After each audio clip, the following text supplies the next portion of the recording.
నీ ప్రార్థనలన్నీ యెహోవా సఫలపరచునుగాక. కీర్తన గ్రంథము 20 కీర్తన 5వ వచనం. అనేక దినాల నుంచి నువ్వు ప్రార్థిస్తున్నావా? ప్రార్థన జవాబును రావడం లేదా?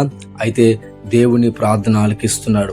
నీ ప్రార్థనకి దేవుడి జవాబుని ఇవ్వబోతున్నాడు. ఈ దినం నుంచి అనేకులు పరిశుద్ధులు 40 దినాలు ఉపవాసం ప్రార్థన చేస్తున్నారు. వారిలో నీవు కూడా ప్రార్థిస్తున్నావా?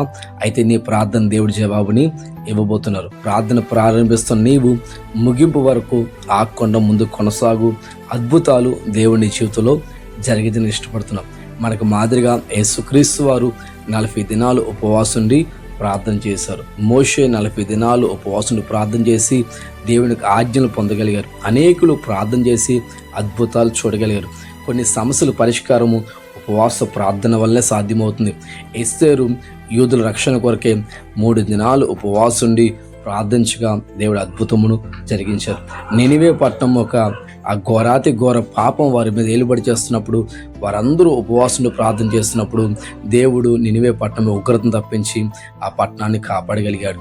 ఈరోజు ఏ సమస్య గురించి అయితే నువ్వు ప్రార్థిస్తున్నావో నీ ప్రార్థన ప్రభు ఆలకించి గొప్ప అద్భుతాలు, విడుదల, విమోచన, ఆశీర్వాదం దేవునికి ఇవ్వాలని కోరుకుంటూ నీ ప్రార్థనలన్నీ ప్రభు సఫలపరచాలని కోరుకుంటూ ఈ వాగ్దానము నీ జీవితంలో ప్రభు నెరవేర్చునుగాక.